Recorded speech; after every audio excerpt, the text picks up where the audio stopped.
Welcome back to Cut the Chat Life Science Insider. This week's episode is hosted by Seuss Plus CEO and co-founder Sabine Hutchison. Hi, everyone, and thanks for listening today. I am going to be speaking with Klaas Zuideveld. He's the CEO of Versameb. They're a biotech company that is pioneering research in RNA-based therapies. He'll be sharing more about their lead program, which is focused on stress urinary incontinence. And this is a condition that affects millions of women and is still vastly under-researched. We will explore the science, the urgency, but also the broader vision behind Versameb's work and why innovation in women's health matters more than ever. So let's get into it. Hello, everyone. Well, this episode is about something that I care very deeply about. It's about science behind the innovation and the impact that it can have on women's health studies. And doing some research on this topic, Klaus, you may be able to correct me, but I found some information about that between 8 and 45% of women will deal with urinary incontinence at some point in their lives. And those rates raise or climb in middle age and beyond. So I'm definitely there. So I find that this topic is also very, very relevant for myself. And Versameb is currently focusing on stress urinary incontinence. And there I also read that impacts between 15 and 50% of women adults worldwide. And I'm really excited about this conversation. Klaas and I have had so many great conversations over the years, and now he's finally here on the podcast. So I'm really happy about that. So I'm happy to talk about you, the work that you're doing on this really important topic, and who knows the way our conversations normally go, where this will go, but it's going to be interesting. I definitely think so. So let's get into it. So thanks so much for being here with me today, Klaas. No, thank you, Sabine. Thanks very much. We've been talking a long time. Actually, we've been talking years about doing this, right? It's really interesting. This topic keeps coming up and we end up chatting and then we go off in big topics and big places with this. But I'm really interested to get into the detail about what you're doing. You know, you've been in the industry for a long time. You've worked at big pharma, you've worked at biotech, and now you're in RNA. And what I'd love to hear about, maybe that you can do a brief introduction about yourself, but actually what pulled you into this space and into this therapy space? Mm-hmm. And why does women's health even matter for you? No, thank you. That's a good question. I mean, I think when I've worked in pharma and biotech for a good number, sort of 25 years now, after years of sort of working on sort of oncology and sort of rare diseases, I also noticed, I think there's a number of sort of important health issues which are being overlooked, like women's health. And at some point, I wanted to make a difference in an area with big sort of unmet medical needs, and women's health sort of fits that mission. And I think, there's two things. I mean, we're at the core, we're an RNA company, and so the opportunity came around sort of 2019, 2020, to work for a company was working on RNA technology. And I think at that point, this is the start of COVID. It really sort of captured me, and it sort of felt like RNA therapeutics could be really sort of a next generation modality or tool for the simplicity, really to help the body sort of heal itself, to actually produce endogenous proteins in a way so the traditional drugs couldn't. And I think that's also what Versameb is trying to do. I think, to your point earlier, really with 1 or 2 mRNA injections, we're really trying to regenerate, or help the body regenerate urine by itself. And I think that sort of regenerative power is very exciting. And I think at the time with the company, I think we didn't really have a clear indication. But there was a lot of, I think people were very excited of applying that regenerative power to sort of women's health. And so I think that played a big role. I think these two things sort of coming together. So on one hand, sort of cutting edge technology, and on the other hand, sort of a pressing need. Mm-hmm. And particularly, at the time we spoke with many clinicians, gynecologists, plastic surgeons, urologists, and I think that's how we started honing in on stress urinary incontinence, which, to what you said earlier, it affects many women. The estimates in literature are varied, but if you look at a worldwide basis, it's hundreds of millions of women, and there's really no solution, right? In the US or in Asia, there's no approved therapy. I mean, people either use, pelvic floor exercises or Mm-hmm. surgery or invasive methods. So I think that's where it's okay with the mRNA platform. We can really make a difference and help women with this condition. Yeah. I think it's interesting that you say that because, yeah, I see it also just in my friends. I mean, you can't believe how many women talk about this and it's not necessarily the stress induced, but it's it's just a challenge that we have. And you're right. During all of the sports exercises, they're always talking about building your pelvic floor, or you have to use an external product to help. So I think, yeah, the need is 150% there. Yeah, I think that's part of the issue, right? I think people, I mean, um, people do. I mean, it starts at sort of, after natural childbirth. Many women will experience some sort of, incontinence after natural childbirth. It turns out there's also, more recently, I think we know this from literature, that this is associated with people who have certain or are lower on certain growth factors. And it is particularly these women which ends up suffering for very long periods of time, whereas other women might recover after a number of weeks or months. And then, as you say, right, as women go through menopause, the hormone Mm-hmm. levels change, receptors Yep. change, the tissue changes. And that's when you start to see, of course, these hormone levels or the growth factors decline further. The intrinsic ability for the body to heal itself actually declines massively. And so that's where we're trying to intersect ourselves. It is, I think in stress incontinence is very roughly speaking, urge incontinence is also a big component. It's a little bit with pure urge and pure stress. Pure urge is a little bit smaller. Mixed incontinence is probably the largest, where the muscle component, the stress component, but exactly to what you say, right? When you're running, when you're laughing, when you're Mm-hmm. exercising, sneezing, that's when women stand at risk of losing urine involuntarily. So it is a massive indication which really affects many women at different stages of their lives. Mm-hmm. Yeah, it's really interesting to hear too, because this is quite novel what you're doing. So, because it does impact so many women, I'm always surprised to see where, yeah, the focus of research, because there's definitely a huge need.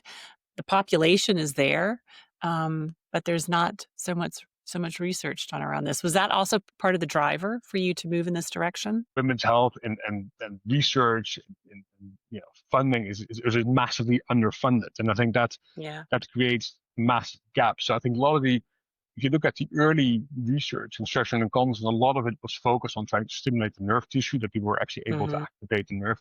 I think we now know, since the last 8-10 years, that it's mainly a muscle weakness component. And so the science has also evolved fairly recently. True.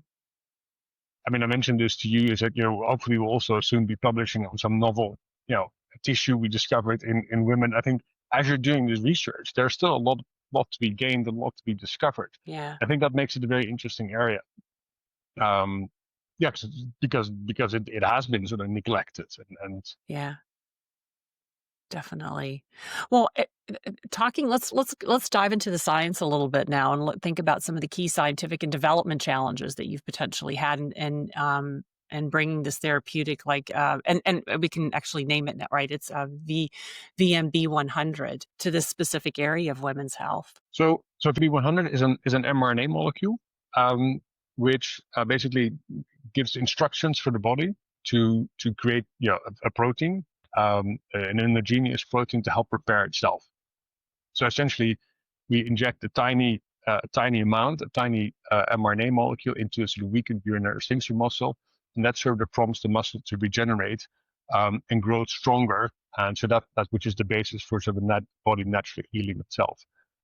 In preclinical studies and animal studies, we've been able to show this, that in a model where you damage the urinary sphincter, a single injection can actually trigger regeneration within 9 days and actually give continence back to the rat. And so that's what incredible. 9 days. Yes, yeah.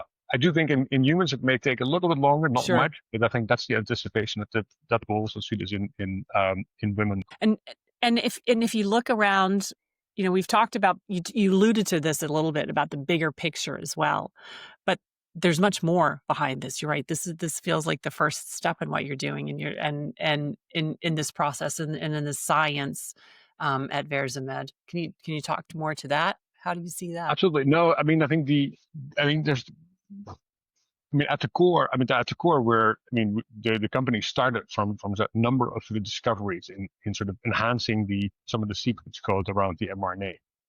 And without getting into too much sort of technical detail, this allowed us actually to create an mRNA which is more potent, stable, potentially also more efficacious. So we can also combine, different parts of the mRNA being able to target multiple targets. So for us, this is our lead indication, but we expect we'll be able to develop many more drugs from this platform and in women's health and in other regenerative indications, whether it's osteoporosis or maybe even cardiovascular indications, where we're able to regenerate tissue. And beyond that, we can also go to indications where in oncology is a little bit further apart. These are a little bit more complex. I think there's many more. There's much more competition in this space. But I think particularly the power of mRNA to be able to regenerate tissue is something we feel is very attractive. So that's a space we'd like to stay in. So in the immediate future, with our current molecule, is that let's regenerate the urinary sphincter within sort of the urogenerative space. We could potentially do other things, maybe even regenerate or address indications like cesarean scar delivery, underactive bladder, which is sort of the nasty sibling from overactive bladder, the lead cause of sort of urge incontinence. So I think there's a number of things we can do in this space. For us, stress incontinence was important because it's such a big indication. It's also fairly straightforward, right? I think that's, we inject a tiny amount into the urinary sphincter. So we had a number of challenges which we had to overcome over time. But what are some of those challenges? mRNA is a very fragile molecule. The stability and the potency is one thing. So creating a more potent molecule allowed us to inject a small amount, but can actually get to work before it's cleared or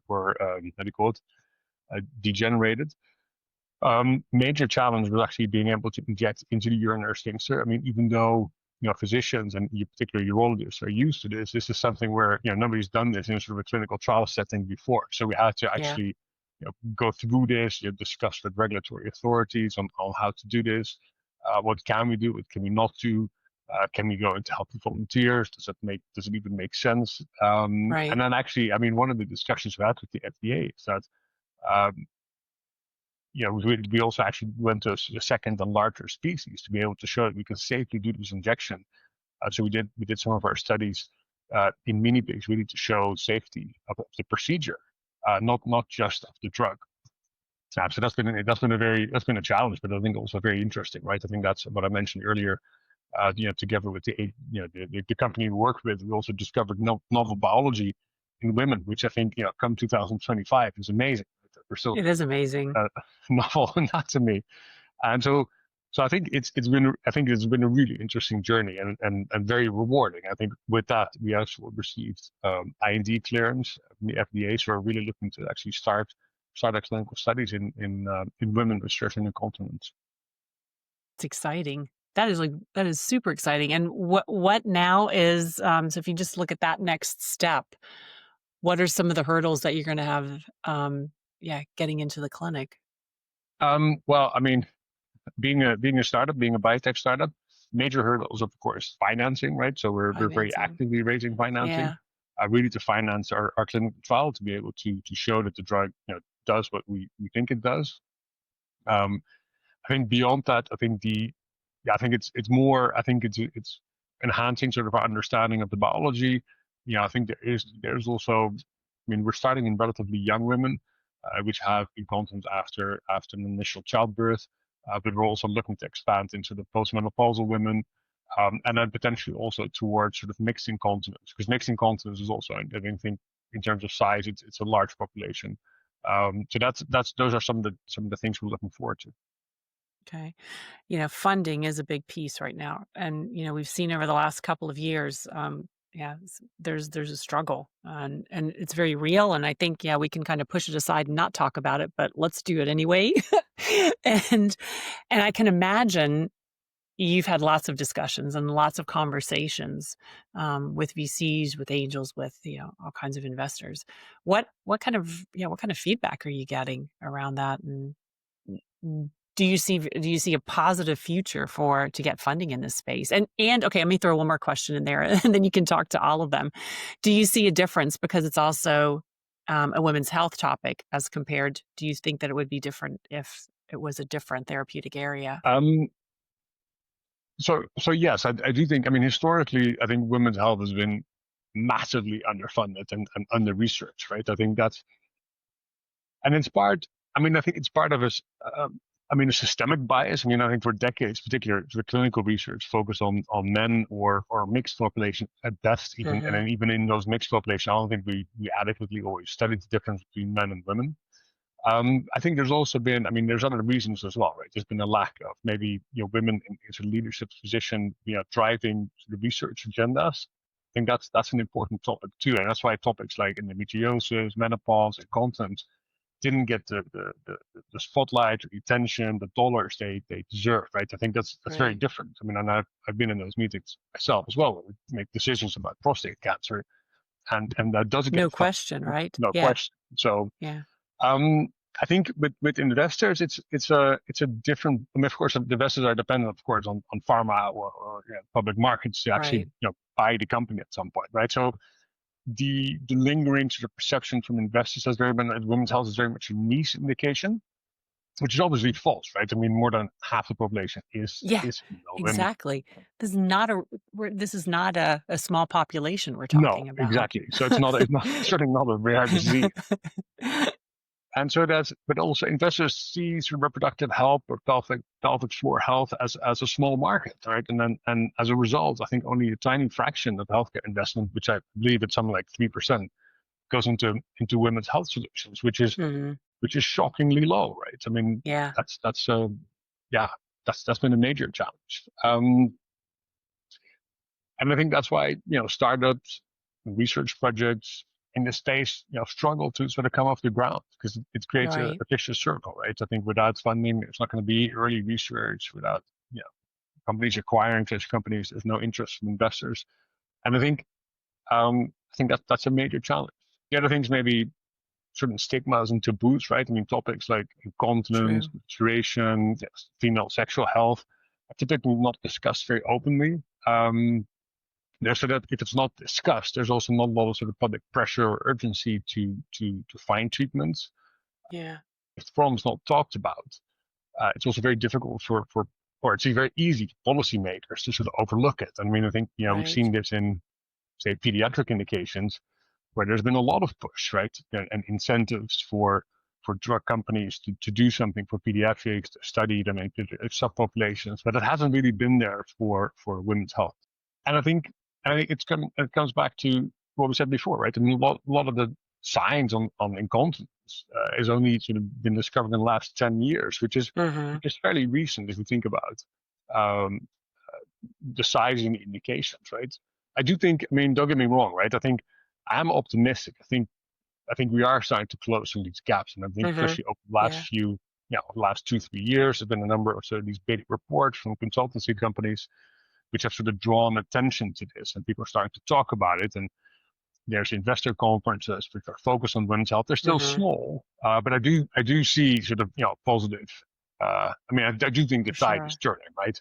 Yeah, it is. You're right. Yes. So I don't. We don't want to be all doom and gloom. Exactly. There's definitely yeah.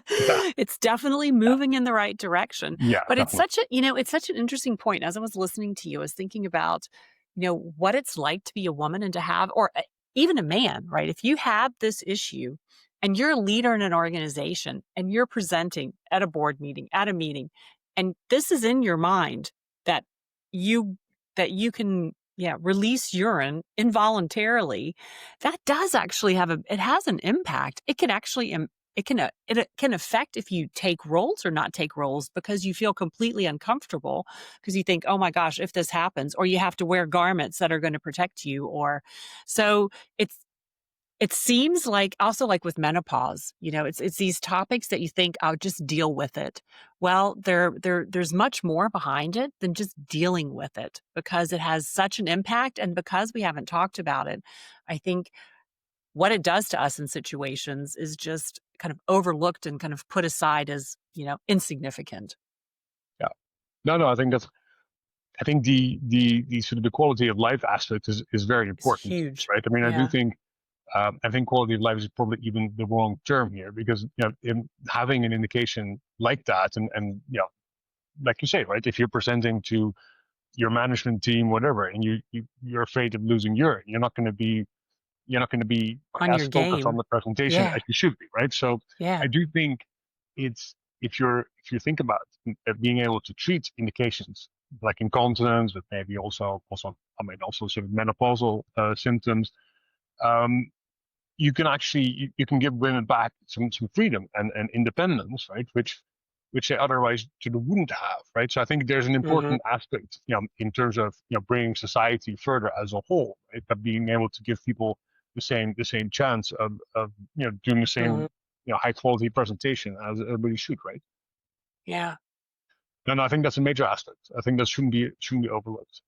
Yeah. Especially when you speak. I mean, I think I only started to notice this when, of course, when you start talking to patients and working Yeah. with urologists. We did, Right. we sat down with a number of patients, took part in some of the procedures just to get a better understanding of how impactful it is. But it's Hmm. very, I mean, it varies widely. I mean, some women will probably not even tell their husbands or their friends that they Right. start Because you're coming so home. uncomfortable to talk They're about so it. It feels uncomfortable. very embarrassing to talk about this and to think, oh, yeah. And then when you start to talk about it, you think, whoa, how many other people are dealing with Yeah. this? And then how do you deal with it? And there are solutions and to push for research to push what you're doing as well. So that's why it's so important to increase the conversation. No, and I think that's exactly. I mean, having solutions in space or knowing Hmm. that treatment actually changes that dynamic as well. That changes, Yeah. being able to talk about it because you know that there's a solution which, potentially may even cure your incontinence. I think gives a very different dynamic. If there's no solution, it's easier to hide. Like, okay, I'm not gonna get any treatment either. On a bigger note, I mean, I think one of the things I hope to do, right, also with Versameb, is that to show that with innovation we can actually address some of these indications. That also Hmm. it sort of validates the indication. Right? It shows that it's actually worth it, to invest in innovative therapies Hmm. for women's health. And I think on the bigger scheme of things, I think Yeah. that's an important message as well. Yeah, definitely. And if you think about what you were sharing earlier in the conversation, this is the first step in this innovative research that you're doing. The implications investing here can have a huge impact on future therapies and other areas that you're focusing on, other therapeutic areas as well. No, definitely. I think that's, yeah. I think this was, and I mentioned it before. I mean, something like cesarean scar delivery. I think, nowadays many babies get born, using cesareans. Hmm. But what few women know is sort of the risk a cesarean has on sort of subsequent pregnancies, and that has a lot to do with the scar tissue which occurs in the Hmm. uterus after the first procedure. And it was just fascinating talking to gynecologists. Like, do you ever discuss sort of pharmaceutical company? It's like nobody has a clue, right? And that's Yeah. so I think there's a lot unknown as well. So I think there's a lot of potential. And that's one of the things that excites me about RNA therapies is one of the things that I mean, you saw that during COVID, but one of the things that never ceases to amaze or stops to amaze me is that how fast you can actually produce new, relatively safe Yeah. drugs using Yeah. using mRNA as a Hmm. modality. Is really really interesting. Right? It goes really Yeah. fast. Yeah. Uh, It is really interesting because speed is key, right? And this is a yes, absolutely. way to No, do definitely. that. And I think, Yeah. yeah, I think with new technologies, things just keep evolving and going faster and faster. But Yeah. yeah, I think mRNA is the technology which can keep up with that. Yes. Huh. Is there this is yeah, totally off the cuff. It just sparked what you just shared about scar tissue. What about also things like with endometriosis? Is that also an area? Yeah, definitely. I mean, there is some. I mean, endometriosis is an area which is, I think, it's a complex indication, and I think Yeah. of course, people for a long time, people have been trying to treat some symptoms. I think there are some Exactly. yeah, And some people, I mean, but it's also a big indication. I think it's 1 in 10 women, and it really, I mean, Huge. Yeah, it is about 1 in 10. I mean, exactly, it massively impacts women at a very young age at the height of their careers to be able to actually effectively work. It's a complex. I mean, a lot of the treatment has sort of focused on sort of pain relief. There are some treatments which are more hormonal, which have a lot of side effects, apart from ideal. But I do think there's, I mean, if you go earlier in the pathway, there's potentially things you can address there, which are interesting. Indications, there's another company working on preeclampsia with an RNA technology, which I think is very interesting.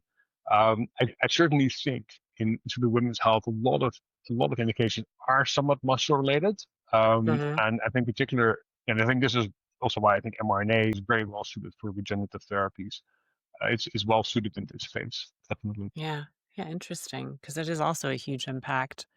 And yeah, I love this. This is actually fascinating. You could go in lots of directions with this. And so, you shared a couple of things, but thinking about the platform and this, and the tissue regeneration on a more broader scale, like what are your big dreams, like, and where do you see going, and what are the roadblocks that you potentially see that could happen or that you've experienced? No, definitely. I think at the core, the technology is very scalable, right? So I think it's not limited to one protein and one disease. Clearly, hernias or herniated discs, osteoporosis are areas which are, outside of sort of the urogenital space, I think, which are very interesting. The challenges there, of course, a little bit more sort of the administration. I mean, how do you get drug to the bone? That's much more challenging, and of course, a muscle tissue. But I do think those are, as we evolve, particularly in the mRNA space, there's a tremendous amount of research happening on sort of delivery and technologies in that space. So I do think those will get solved as well. So, as we evolve, I think we're able to advance the field much, much further. Outside of regeneration, I think there's oncology, potentially other, potentially even sort of rare diseases where you can use mRNA to address certain indications. I think it comes back to, I think that's sort of the big vision is, of course, to see the platform evolve. On one hand, in health, and on the other hand, maybe even beyond that, and other indications. Well, that's as very a company, we made a exciting. very deliberate choice to go into women's health because we thought there was a safe opportunity. And I think the science makes a lot of sense. So I think those things are important. But there's no limit, I think, in terms of what you can do with it. Yeah, amazing. So you mentioned some potentially some of the roadblocks. So and you also mentioned the speed at which that we saw during COVID, with approvals. But are you seeing any kind of regulatory roadblocks at all? Well, I wouldn't call them. So no, I'll say that, right? I do think we had. We submitted our IND to the US FDA, which I thought, overall was actually a very good experience. We got very, very good feedback. I think one thing was clear. I think the level of quality and safety, which regulatory authorities are expecting for RNA therapeutics is much higher, or the hurdle is much higher than what people allowed potentially for the COVID vaccines. I'll say that. Because I think those were pushed onto the market very, very fast, and we can talk for a long time whether it was good or bad, but I think that's certainly something which is not going to happen for RNA therapeutics. One thing is one of the challenges we ran into, for example, is the production process. So we actually also worked a lot on using a novel sort of starting material, novel DNA to actually start from, for the production of our RNA. So we worked with a novel production method, doggy bone DNA, and also I spent quite a bit of time with the FDA, discussing, can we use that? Is that safe? Which the FDA actually welcomed. It was very open to actually having that discussion. Of course, the release assays. There's actually many more release assays which are done nowadays. What I mentioned before, right? The safety on the actual injection procedures is looked at very, very thoroughly. But then with that, we're actually allowed to actually do our first in human studies directly into patients, meaning that we've actually essentially skipped the phase 1 or able to move directly into a phase 2 study, which also creates opportunities, right? At the same time, we're we're seeing that, by being able to go to patients, we can also look at whether there's efficacy, which is something which you typically wouldn't be able to do very well in phase 1 studies. So I think that's very exciting. Outside of the US, I think the European and even Chinese regulatory authorities are actually evolving very fast. I think now they're also coming to a level where some of the requirements they have are at the same level or even higher as where the US was maybe a few years ago. So, which I think is a very good thing. I do think it's an area where we need to continue to evolve, right? I think more recent news from particularly the US, right? There's a lot of sort of discussions around mRNA, and I think there's a lot of misinformation as well, right? But true. Not with the regulatory authorities. That's more in the public domain. And I think also as scientists, I think we probably have a responsibility to sort of eliminate some of that misinformation. I mean, the RNA is not used by the government to put little robots inside of you, right? That's, chips inside of us, right? But I think we need to talk about that more often.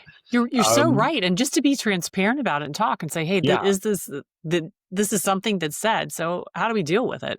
Yeah, no, absolutely. So I think we need to make those things. You need to be able to discuss them and give clear information. No, I mean also I think with the FDA, we're regenerating tissue, right? So the first question from a safety perspective which comes to mind is that what happens if things aren't you over regenerating it, right? So there's always an oncology risk. I think we did a number of studies to show that that's not the case, but it's also something we'll be monitoring active. So we actually have a very safety monitoring plan in place. Essentially what we're doing, we're bringing the tissue to normal trophy, so no hypertrophy. But these are important questions, and I think you need to discuss them and be very open about them. And beyond that, I think we do, in particular in the space in the regenerating muscle tissue, we also get asked for by people to do application in other areas which may not be so ethical. So that's also for us to stay away from it, to shy away from, right? We want to work with serious medical indications and not enhancing people's performance. Dodgy therapies. So the potential investigators and key opinion leaders, how have they responded to this, or how have the discussions been with them? I'd love to bring my so one of our key investigators is now our chief medical officer, Roger Zemchowski. He's great. He started as an advisor. He's exceptionally experienced in this space. He's been involved in more clinical trials than anybody I know.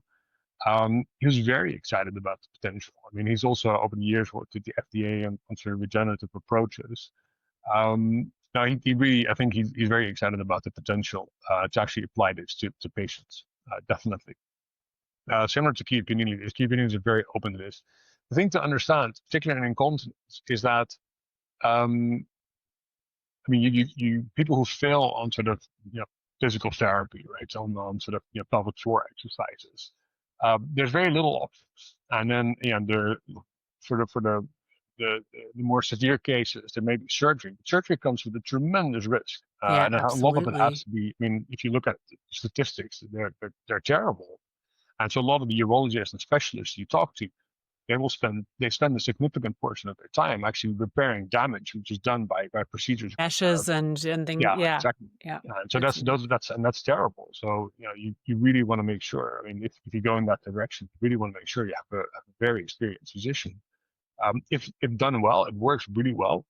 And I think that's also what we're trying to do. We're trying to insert ourselves before surgery so that women have a real solution before. Options, isn't it? That's what it's about. It's about it's about options and being able to decide I want to do this and to be aware, because I can imagine that there's so many women that aren't even aware of what you're doing. I know you're trying to educate a lot of people and that you're getting asked more and more to come to events. I'm curious because you've spoken at a couple recently too, right? So what's the feedback? Are people are they surprised? Are they what's the reaction that you're getting? Yeah.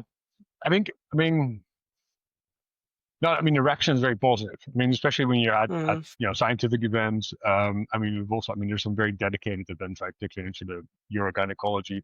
And so I think those, it's very well received. I think it's more difficult to talk to the public, but that maybe that's also me as a scientist, right? Let's say that.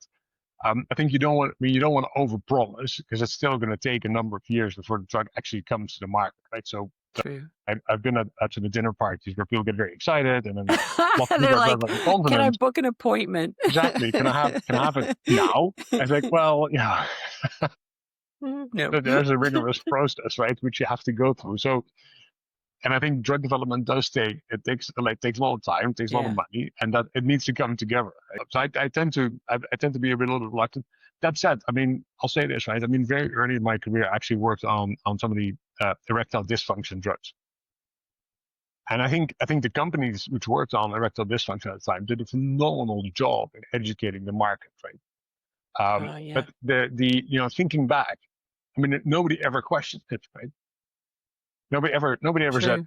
should we really be doing How that? many studies and yeah, you're Men right. can just deal with that, right? Men Yeah. will be fine. They can live without erectile dysfunction drugs. Nobody ever said that, right? No.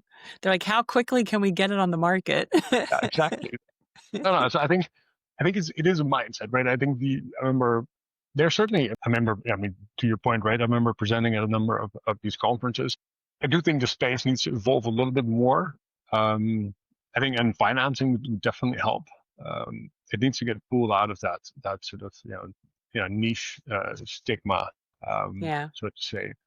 Yeah. How to get people really, interested into and to see the bigger picture. You're right. Not for this, for obviously this is a huge area in itself, but also for the next steps, like to be part of that is incredible. Yeah. No, because there's, I mean, in particular, I mean, women's health, right? I mean, from a woman, from the time the woman turns 18 till she's 80, I Mhm. mean, many of the health issues she will encounter Shoo-wee, we're because of the fact. complex beings. Yeah, no, that's Yeah, it really is true. yeah, The science of what we go through is very complex. I did a talk also recently looking at a teenager to, when you're in your 80, the stages that you go through. And if things aren't diagnosed and taken care of early on, the impact, what that can have. And endometriosis was one example. So if that's not taken care of, that has a huge impact on your entire life. absolutely. Yeah, Yeah. that is massively impactful, and Mhm. I think that's. I mean, as you, yeah, I mean, both men and women actually go through different stages, but I think there's a lot of, I mean, it warrants. I mean, it warrants the research, definitely. Mhm. I mean, Absolutely, it I think does. also as drug developers, I think there's just a moral imperative to actually do Mhm. that.